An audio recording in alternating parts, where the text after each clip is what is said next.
ಹೊನಗೊನ್ನೆ ಸೊಪ್ಪು ದಕ್ಷಿಣ ಭಾರತದ ಹಳ್ಳಿಗಾಡಿನ ನಿವಾಸಿಗಳ ದೈನಂದಿನ ಆಹಾರ ಪದ್ಧತಿಯ ಪ್ರಮುಖ ಆಹಾರ. ಪಲ್ಯ, ಬಸ್ಸಾರು ಸೇರಿದಂತೆ ಅನೇಕ ಖಾದ್ಯಗಳನ್ನು ಇದರಿಂದ ತಯಾರು ಮಾಡಲಾಗುತ್ತೆ. ಇದು ತಿನ್ನೋದಕ್ಕೂ ಸೈ, ಆರೋಗ್ಯಕ್ಕೂ ಸೈ. ಹೊನಗೊನ್ನೆ ಸೊಪ್ಪು ಕೇವಲ ಖಾದ್ಯಕ್ಕಷ್ಟೇ ಅಲ್ಲದೆ ಆರೋಗ್ಯಕ್ಕೂ ಕೂಡ ಸಹಾಯಕಾರಿ. ಸಾಮಾನ್ಯವಾಗಿ ಹೊಲಗಳಲ್ಲಿ ಹೇರಳವಾಗಿ ಸಿಗುವ ಈ ಹೊನಗೊನ್ನೆ ಸೊಪ್ಪನ್ನು ಆಯುರ್ವೇದ ಶಾಸ್ತ್ರದಲ್ಲಿ, ಸಂಸ್ಕೃತದಲ್ಲಿ ಮತ್ಸ್ಯಾಕ್ಷಿ ಎಂದು ಕರೆಯಲ್ಪಡುತ್ತದೆ.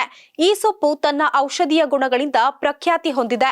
ಹೊನಗೊನ್ನೆ ಸೊಪ್ಪಿನಲ್ಲಿ 5% ಪ್ರೋಟೀನ್, 16 ಮಿಲಿಗ್ರಾಂನಷ್ಟು ಕಬ್ಬಿಣಾಂಶ ಹೊಂದಿದೆ. ಕಣ್ಣು, ಕೂದಲು, ಚರ್ಮದ ಸಮಸ್ಯೆಗೆ ಇದು ರಾಮಬಾಣ.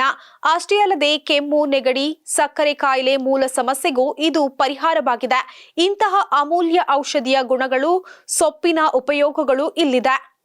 2 ಚಮಚ ಬೇಯಿಸಿದ ಸೊಪ್ಪಿನ ರಸವನ್ನು 45 ದಿನಗಳು ತಪ್ಪದೆ ಸೇವಿಸಿದರೆ ಕಣ್ಣಿನ ದೋಷ ದೂರವಾಗುತ್ತದೆ.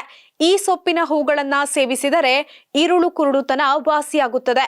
ಕಣ್ಣಲ್ಲಿ ನೀರು ಸೋರುವುದು, ಕಣ್ಣಿನ ಊತ, ಕ್ಯಾಟರಾಕ್ಟ್ ಸಮಸ್ಯೆಗಳು ವಾಸಿಯಾಗುತ್ತವೆ. ಈ ಸೊಪ್ಪಿನ ರಸವನ್ನು ಎಳ್ಳೆಣ್ಣೆ ಅಥವಾ ಕೊಬ್ಬರಿ ಎಣ್ಣೆಯಲ್ಲಿ ಮಿಶ್ರಣ ಮಾಡಿ ತಲೆಗೆ ಹಚ್ಚಿಕೊಂಡರೆ ಕಣ್ಣಿನ ಸಮಸ್ಯೆ ದೂರವಾಗುತ್ತದೆ ಮತ್ತು ನೆನಪಿನ ಶಕ್ತಿ ವೃದ್ಧಿಯಾಗುತ್ತದೆ. ಈ ಸೊಪ್ಪಿನ ಬೇರುಗಳು ಹುಳಿತೇಗು ಸಮಸ್ಯೆಗೆ ರಾಮಬಾಣವಾಗಿ ಕೆಲಸ ಮಾಡುತ್ತದೆ. ರಕ್ತದೊತ್ತಡ ಹೆಚ್ಚಿರುವವರು ಈ ಸೊಪ್ಪನ್ನ ಸೇವಿಸುತ್ತಿದ್ದರೆ ಬಿಪಿ ನಿಯಂತ್ರಣಕ್ಕೆ ಬರುತ್ತದೆ.